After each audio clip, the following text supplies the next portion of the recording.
बेटा today's topic is hybridization.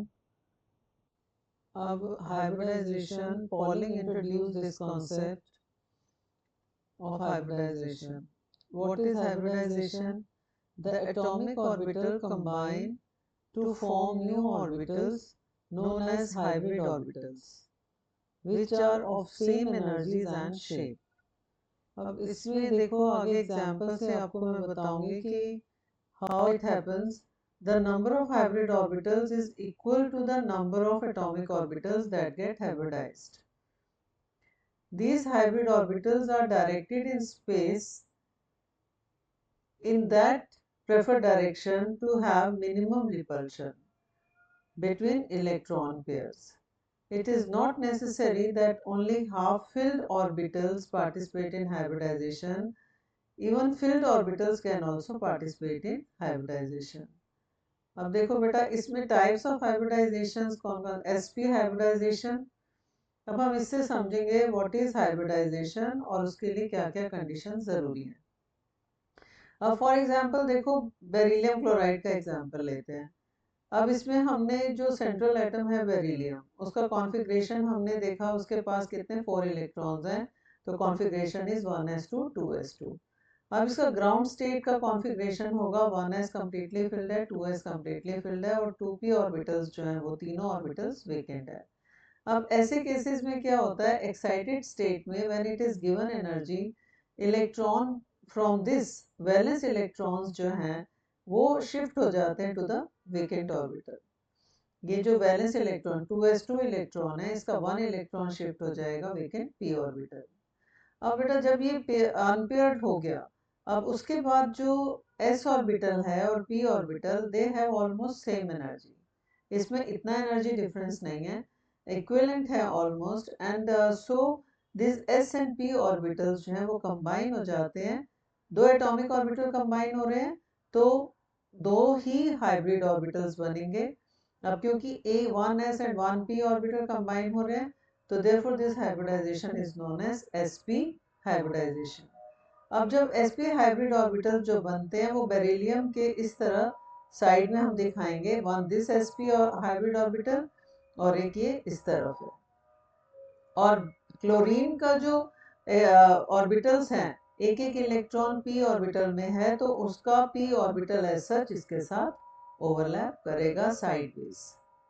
ठीक है, जो हाइब्रिडाइजेशन है वो सिस्टम में ही साइड एटम्स में शो नहीं करनी, कॉर्नर के एटम्स है उसमें शो नहीं करनी, सिर्फ सेंट्रल एटम में होगी। एंड देन दिस, ये जो हाइब्रिडाइजेशन है, हाइब्रिड ऑर्बिटल्स ओवरलैप करते हैं and each of this two sp hybrid orbitals overlap with p orbital of chlorine atom axially and form 2 sigma bond. Axially करते हैं एक्सिस के अराउंड, दिस इंटरन्यूक्लियर एक्सिस के along जो है overlapping होती है and they form 2 sigma bonds and this is called sp hybridization।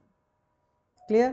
देखो last time हमने किया था वैलेंस बॉन्ड थ्योरी, उसमें सिर्फ था कि एटॉमिक ऑर्बिटल्स जो हैं ओवरलैप कर रहे हैं, लेकिन बेटा जो एटॉमिक ऑर्बिटल्स ओवरलैप जब करते हैं तो उससे वैलेंस बॉन्ड थ्योरी डायरेक्शन नहीं बता पाई थी, क्योंकि जो एंगल्स थे वो नहीं हो पा आ रहे थे जो एक्चुअल में मॉलिक्यूल्स में एग्जिस्ट करते हैं।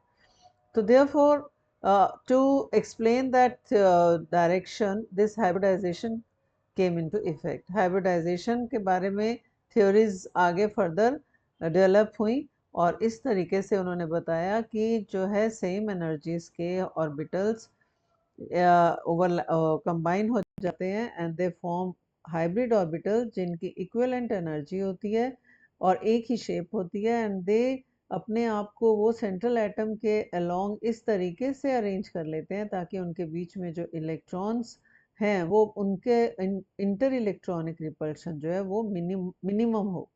वो इस तरीके से अपने आप को डायरेक्शन में, इस डायरेक्शन में अरेंज कर लेते हैं। अब जैसे इसमें देखो दो पेयर यहाँ है, एक पेयर यहाँ है, एक पेयर यहाँ है बॉन्डेड, तो ये अपने आप को कैसे अरेंज कर लेंगे, इस तरीके से लीनियर ज्योमेट्री की शेप में, and it has 180 degree angle.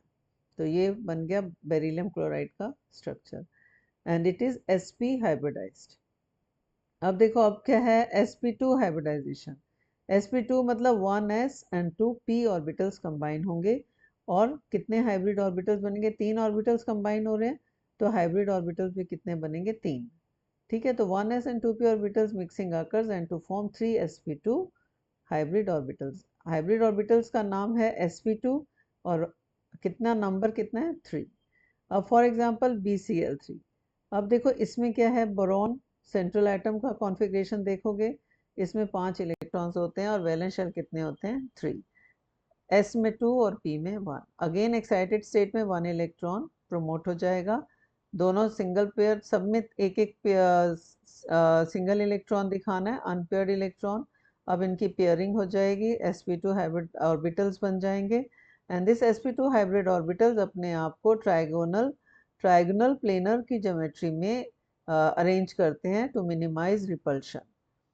ठीक है, and this is called and angle between that is 120 degree. तो यहाँ ये कहलाता है sp2 हाइब्रिडाइजेशन। क्लियर बेटा? अब इसमें आ जाता है आगे sp3 हाइब्रिडाइजेशन। sp3 में क्या होगा, 1s, यहाँ से पता लगाओ 1s3 और टोटल कितने हैं, 4 ऑर्बिटल्स कंबाइन हो रहे हैं, 1s and 3p, तो हाइब्रिड ऑर्बिटल्स भी कितने बनेंगे, 4 हाइब्रिड ऑर्बिटल्स बनेंगे which are called sp3 hybrid orbitals. और ये 4 हाइब्रिड ऑर्बिटल, जैसे फॉर एग्जांपल हम CH4 ले लेते हैं, इसका है 1s2 2s2 2p2 electronic configuration. Valence लेंगे फिर हम, वैलेंस में क्या है, 2s2 2p2, again 1 electron promote हो जाएगा वैलेंस वैकेंट शेल में एंड 3 कंबाइन होकर हाइब्रिड ऑर्बिटल्स बनाएंगे और ये चारों अपने आप को इस तरीके से अरेंज कर लेते हैं in at the corners of tetrahedral और इनका एंगल है 109.5 डिग्री। ठीक है, सेम चीज़ हमने वैलेंस बॉन्ड थ्योरी में की थी जिसमें कि वो 90 डिग्री का शो कर रहा था। तो इसीलिए ये जो हाइब्रिडाइजेशन है, it explains the geometry of the molecules by mixing of the intermixing of the orbitals to form hybrid orbitals which are of equivalent energy and same shape. Clear बेटा? अब हम नेक्स्ट वीडियो में hybridisation लेंगे with d orbitals.